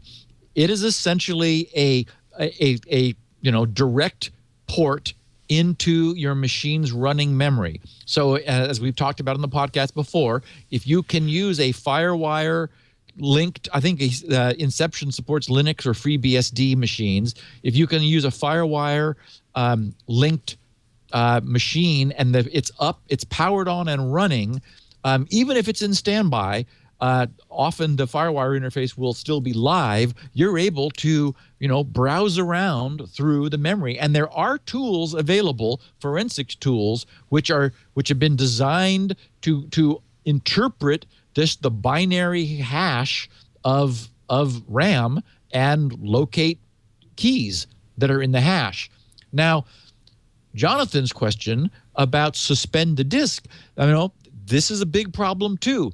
And in fact, for the first portion of its life, TrueCrypt did not offer encryption of the hibernation file, which was a known problem. That is, if you had whole disk encryption and you used TrueCrypt and hibernated, the hibernation file wasn't encrypted because it takes just extra technology and hooks essentially down into the OS and the kernel to be able to come out of encryption where the encrypted file is encrypted and decrypted in a safe way. I remember when they added that and it was like, oh, good, because that was something that was missing. But in answering Jonathan's question, yes, if you're not explicitly performing whole disk encryption, and that whole disk encryption includes the encryption of the hibernation file, then the hibernation file lives in the root directory of your boot drive, and it's there all the time. So it's written to when you hibernate, and it is read from after you wake up. And I'm not aware that it is deliberately scrubbed. I think it's just the OS says, well, the guy's up and running in memory anyway, so who cares if there's a second copy of it sitting around? And it would be unencrypted. It would just just a memory dump. They don't process it in any way, right? It is an image, yes. Yeah, just a dump of memory. Yep. So to get security there, you need whole disk encryption. I don't like hibernation. I never use it. It's slow. No. It doesn't. Yes. Either leave the computer on or reboot and load everything. Yeah, or just use standby and remember that you're in. Yes, remember that you're in standby. Yeah. Eric Foss, Bakersfield, California, has a question about MailStore. I don't know how you got MailStore home to work with Eudora, but I have hundreds of .mbx files, and clicking on each one ain't going to happen.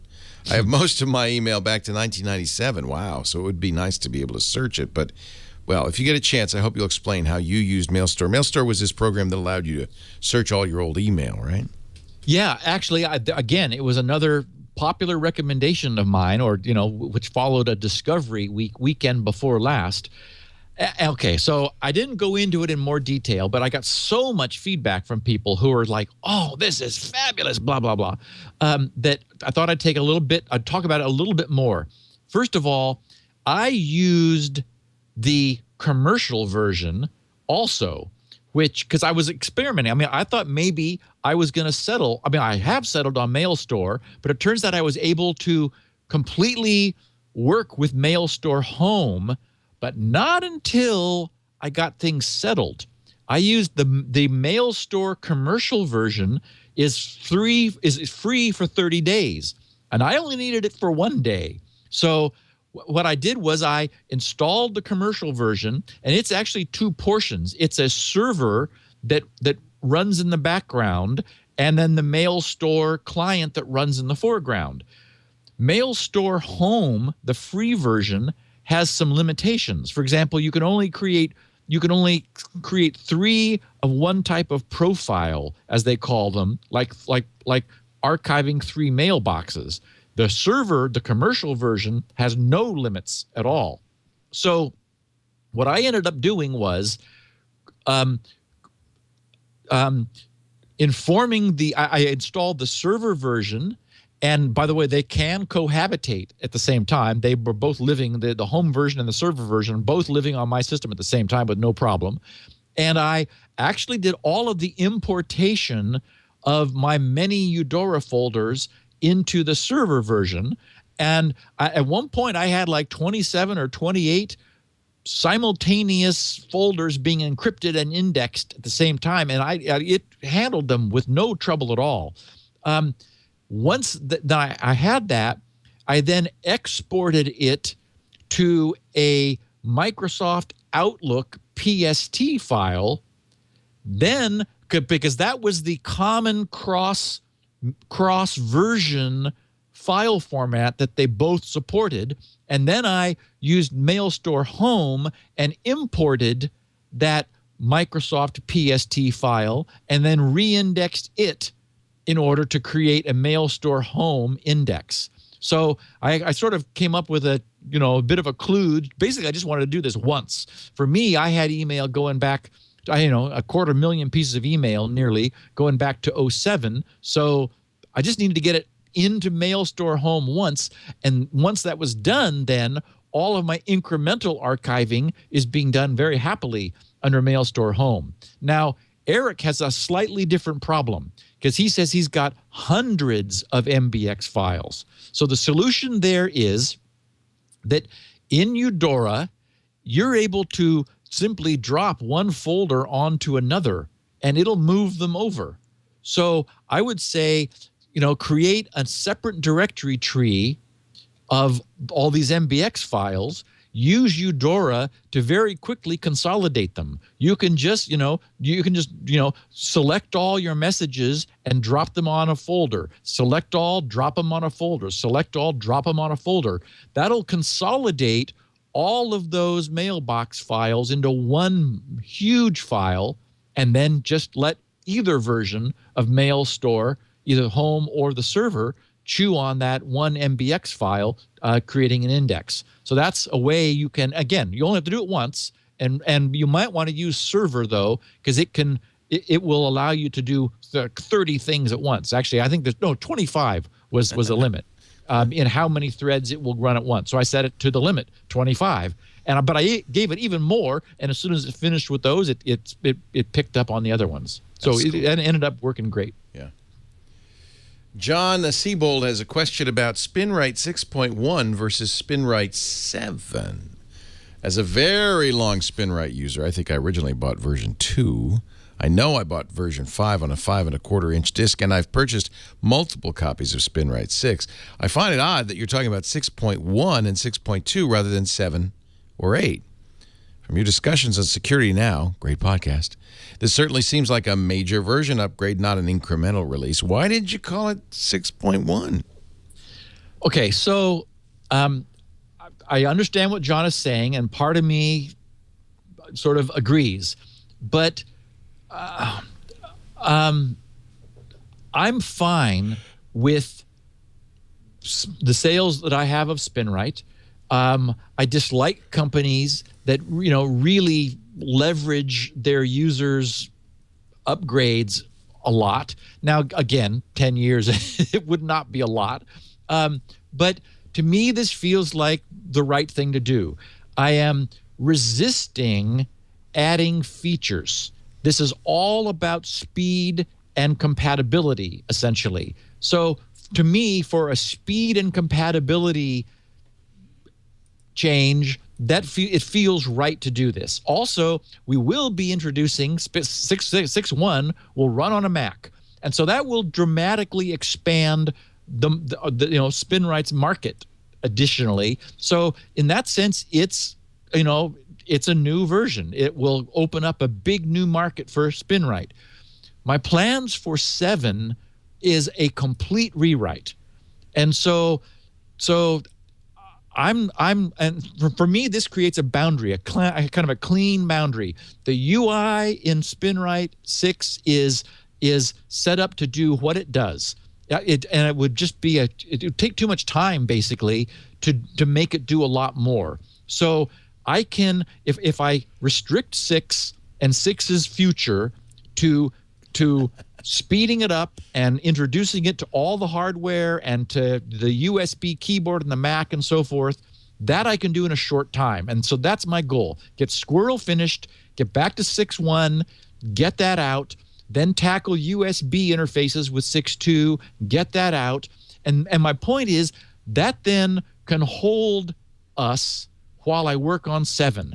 And 7 is I start by rewriting the UI. 7 will do all the other things that people would like from SpinRite, like be file system aware, do file recovery rather than sector level recovery. So that, for example, if a drive is dying, it'll pull all the files off of the drive and note the areas that it has trouble, but skip those and get all the other files that it can, then come back and do data recovery on the files that wouldn't go. And, recover a drive in an image format to a different drive rather than to the same drive. All the kind of things that, yes, now that drives are commodity items, it makes sense to do. That's my target for SpinRite 7, but that's going to take a while. And I can't hold a new SpinRite back for 7. So that's why I decided do something basically that sort of catches SpinRite 6 up to today, and that'll effectively buy me time to do what I really want to do, which is 7. And that there'll be an upgrade fee for that, which I imagine people will be excited about because 7 will go so much further than SpinRite 6. That's quite an ambitious plan you got there, young Stevie. That's my plan. And meanwhile, we'll be doing podcasts every week. Yeah, holy cow. File recovery. Paul White writes to us from 45 degrees, 25 minutes, 5.1312 seconds north, 122 degrees, 46 minutes, 30.5652 seconds west, which, by the way, is about Beaverton, Oregon. Had a thought about CryptoLocker. Listening to SN439, you said something about the way CryptoLocker works. It turned on a light bulb in my head. You said if one plugs a USB drive into an infected machine, on the next cycle, that drive would have its files encrypted. If one had 2 identical USB drives and connected one to the machine and allowed it to be encrypted, could the files on the 2 drives be compared and, reverse engineered to reverse the encryption? Happy SpinRite owner, blah, blah, blah, SN, best cast ever, blah, blah, blah. Paul in Portland. And we know exactly where Paul is, by the way. Yeah, I actually see a picture of his house when I put that in my maps. So, Paul, no. The good news is that won't allow CryptoLocker to be reverse engineered, and that's a good thing, because if that did work, it would work with all other encryption, and that would be a bad thing because, what you're describing is it's called the known plain text attack. And, the classic example, for example, is and we talked about this when we were discussing crypto years ago, the Caesar cipher, was a simple substitution cipher where you just, you substituted letters for other letters. And so what came out looked like gobbledygook unless you really looked at it closely. Now, if you had the decrypted version of an encrypted message with a simple substitution cipher, you could instantly create the equivalence table that turns plain text into ciphertext and back. So that's an example of a so-called known plain text attack. Now, of course, that cipher, the Caesar cipher, is weak because even if you didn't have the plain text, you could do a frequency analysis if you knew the language that the plain text was written in and the character occurrence frequency. You could do a frequency analysis of the plain text and figure out what the characters were just by how often they appeared in the ciphertext. But the ciphers that we use now, that CryptoLocker uses, which is AES, and that SSL uses, and that all of our our full disk encryption uses, and cloud encryption uses, everybody's using, are specifically immune to plain text attack. That's important because many of the things that we're encrypting have known plain text, like the beginnings of web pages have standard headers. The beginnings of files have standard file headers. There's a lot that is known. And so if there was a way to map the ciphertext to the plain text that gave up any information about the key that was used, that would be a problem. And so one of the very most important characteristics of contemporary ciphers, one of the first things people look at is, does any information leak about the key that was used in transiting between the plain text and the ciphertext? And in good ciphers, all the ones we use, the answer to that is a definitive no. Knowing what it was when it was not encrypted doesn't give you any information that's useful about the key. It's not reversible. That's what I would have said. Wayne, okay. Wayne in Park City, Utah, wonders whether he's missing something. I listened to your episode 439 on the target problems. Am I missing something? Why isn't every authentication server or set of servers or server set or service why aren't they set to only allow a few bad logins before both logging and alerting the attempt, then blocking additional logins for a few minutes? Thus, password guessing is not a viable technique. Duh. Yet Windows Server doesn't set this as its default or even remind admins to change these defaults during an installation. Isn't there a downside, or is there a downside to making these changes to the defaults? Shouldn't people just prevent that? What do you say, Steve Areno? So this is what I said this is our last question of the day and is our teaser for next week's episode. Oh. The answer essentially is that while that would inarguably provide greater security, we also know that it would provide headaches for the support people, because people who used to have like 4 or 5 common passwords, they would not remember which one of their 4 or 5 common passwords they used. And so they would put a few in trying to guess, and then the thing would say, oh, sorry, you're out of guesses. Contact your administrator, or, wait some length of time or whatever. So unfortunately, today, these things are still wide open. There was a recent survey done of exactly what the industry's current password policies are. And we're going to discuss that next week. Ah, very good, very good. All right, Steve Areno. Hey, one other story. Have you ever heard of EVE Online? No. This seems like this would kind of intrigue you. It's a massively multiplayer online role-playing game, MMORPG, where thousands of people engage in space battles with one another.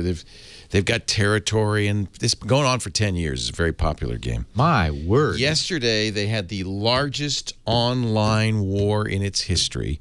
4,000 players simultaneously in the same space battling each other because apparently a Battlestar neglected to pay its rent or protection money, really, to the anyway. It's a very complicated reason, but unbelievable. 4,000. I wish I had video. I'm looking to see if I can find it on Twitch or somewhere, but wow. Wow. And so it sounds like it's very much like what we did on New Year's Eve. Yeah. Where it's an online Starship battle simulation. Yeah. Well, except I mean, if you look at it, it's beautiful. You're really in it. This is a still from the war. I mean, imagine with 4,000 ships converging on one another Lord. in a single system. That is pretty amazing. Wow. Steve is at grc.com. If he were doing this, he wouldn't have time to do all the other things he does for us, including not only this show, but also all the freebies he posts on his website. Shields Up. You could still test your port 32764 if you go to bit.ly/port 32764. You all should do that. Make sure your router is not vulnerable. Or now you can just put 32764 in Google, and the first link that comes up is mine. That's Steve. You'll find him. He's closely associated with the number. He also, so all of this is pro bono. The one thing he does that makes money is this spin right thing. So if you don't, if you've got hard drives, you really ought to have it. It's the world's best hard drive maintenance and recovery utility. It's just fabulous. We talk almost always about recovery because, of course, no one's going to get it just because, for what the heck. But there are people who have purchased it, and I thank them for just to say thanks for everything I'm doing. And I would encourage them, run SpinRite on your drives. It will keep them from failing. We've heard testimonies from people who bought SpinRite to say thanks, but just left it on the shelf waiting for a hard drive problem. And so it's like, well, you have it. Run it, because it absolutely does prevent hard drives from crashing. Yeah, absolutely. Get it. And don't be put off thinking, I'm going to wait till version 7 because I don't want to pay the upgrade fee. It's going to be a long time. Get version 6. Steve's a very ambitious fellow, and he's a fast coder, I'm sure. Well, that's true. There will be no benefit to waiting, and everyone who gets SpinRite 6 now does get 6.1 and 6.2 for free. Yeah. That's my promise. 7, we're not talking this winter. No. Maybe sometime in this decade, maybe. That's if no more squirrels attack. Yes, Squirrel is also there. All the information about Squirrel. Somebody said, where does Steve put all the health and nutrition stuff he talks about? Is that written up anywhere? Yes, it is. grc.com. Yeah. Also, 16 kilobit audio versions of this show. Handwritten, human-written transcripts of everything he says available there. We have higher quality audio and video of the show as well on our site, twit.tv/SN. You can also subscribe in your favorite netcast catcher, and it'll just come to you every week. Or watch us live. I think more and more, some of the fun of this is watching live, and you could do that by visiting us on Tuesdays at 1 p.m. Pacific, 4 p.m. I have no idea. I'm very confused because there's no schedule. Tuesdays, 1 p.m. Pacific, 4 p.m. Eastern Time, 2100 UTC on twit.tv. Whew. Before you buy, coming up next. Thank you, Steve. Thanks, my friend. See you next Talk time. to you next week. Bye-bye. And we will analyze the industry's current password policies, and it's not good news. Yeah, actually, I've often wondered this. Why don't you just time out after 3 bad requests? Not good news. Yeah. Although when that happens to me, I hate it. Exactly. Because I big thumbs and I make a mistake and then I got to wait. Exactly. Or I can't remember the password and I try all my regular ones and then I got to wait. Yeah. All right, Steve. See you next time. Thanks, buddy.